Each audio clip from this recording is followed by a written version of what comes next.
Hey there Lego fans, it's looking like a Batmobile Tumbler double header. One play size and one display size. Both have value in my book. Although today, a little bit shorter on time, we'll build a play size. Next week, we'll follow it up with the big one. Here we have Batmobile Tumbler, Scarecrow Showdown.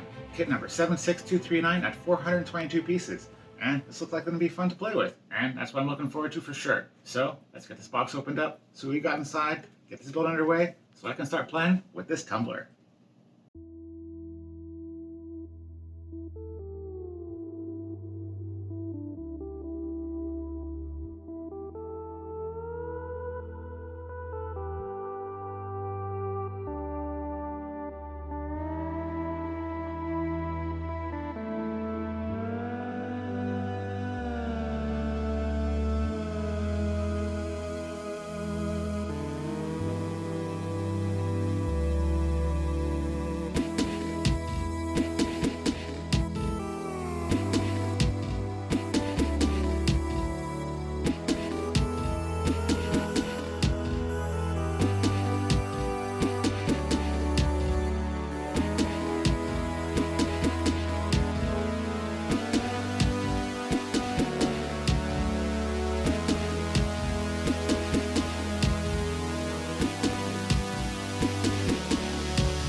So here we have the first of our two tumblers, the pint-sized play-size edition. Measuring in at 19 centimeters or 8 inches long, and coming at under 500 pieces, I'm definitely finding that the recreation of this rather unusual vehicle with so many odd shapes and angles has been beautifully done in this tiny little form factor. With those characteristic front wheels that are each supported on just one side, where we can also find a stud launcher mounted with a double set of studs. The windshield is looking very robust and solid, divided in two and protected in the middle by a large divider, which is much the same that we see on the side of the vehicle, where, again, the passenger window is protected by some heavy-duty framework, which very much matches the rest of the aesthetic we find on the side of this vehicle, which is very chunky, yet very aggressive looking. And as we come around to the backside, we find the same aesthetic holds true throughout, as the angular pieces make way for another set of large aggressive tires, a total of 4 of them in fact, making up most of the back of this vehicle, with the exception of the little flame exhaust in the back, which has on either side of it, and just a little bit further into the vehicle, the large golden suspension springs. And then on the driver's side, we find much the same as we had on the passenger side, with the strong, angular shapes going literally from bumper to bumper, or I think it'd be more appropriate to say in this vehicle, wheel to wheel, as there are no bumpers, and the reinforced side view windows. And of course, as expected, there's a spot for a minifigs to ride within. It's quite easy access, as the roof just flips right up, and this interior is really quite roomy, as this is a roughly 14 stud wide build. Batman has his driving controls over on the left side, most of the instrument panels can be found over on the right side for the passenger, and along the back wall there's a little clip where Batman can store his Batarang or his grappling gun, whatever you choose. And now to our two minifigs, where of course we have Batman, whose chest print is very much in line with the Dark Knight series, holding a Batarang and a grappling gun, and this time having 3 faces, as he has 2 different heads he can swap in.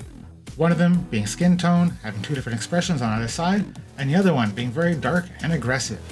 And this is the first time I've seen a cape with only 1 hole punched in it. This was slightly easier to install, just only have to fit it over 1 peg, but I don't like the way it sits as well.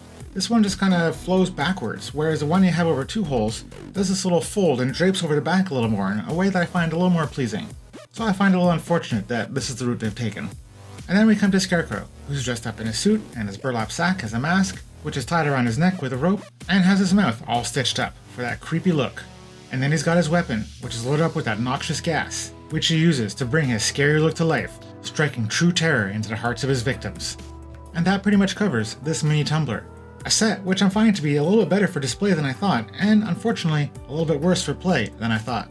As to its display merits, I find this actually looks pretty cool. It's not that big, but the details are quite impressive for its size, and it looks pretty cool sitting on the shelf. It's a little out of scale with my other LEGO cars, so it does best on its own, which unfortunately also means it's not in scale to be set up in a LEGO modular city setup.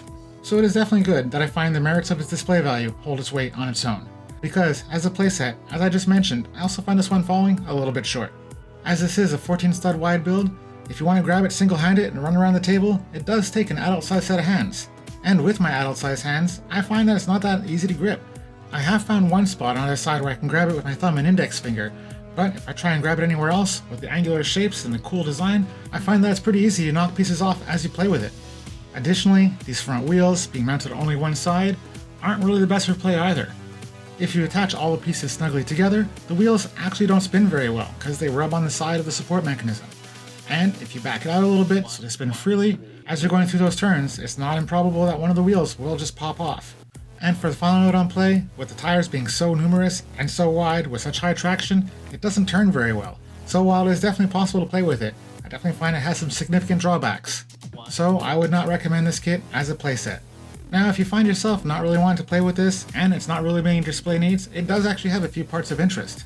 Most obviously, it does come with a pretty good set of tires, 4 large ones in the back, and 2 other beefy ones in the front, which personally I find to be quite appealing. And also, there's a small Bionicle wing, part number 61800. As it's from the Bionicle line, clearly this is not a new piece, but I've never seen it before, and I find it looking pretty cool. So my concluding thoughts for this kit is I think LEGO actually misstepped a little bit with this one.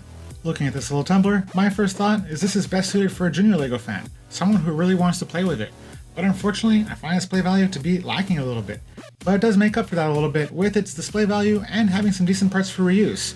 So if you really like the tumbler and you want the tumbler, or you know someone who really wants this tumbler, I would say definitely get it for them. But if you're just looking for that fun playset for that junior LEGO fan, I would suggest you actually look at something else, because this one falls short of the mark.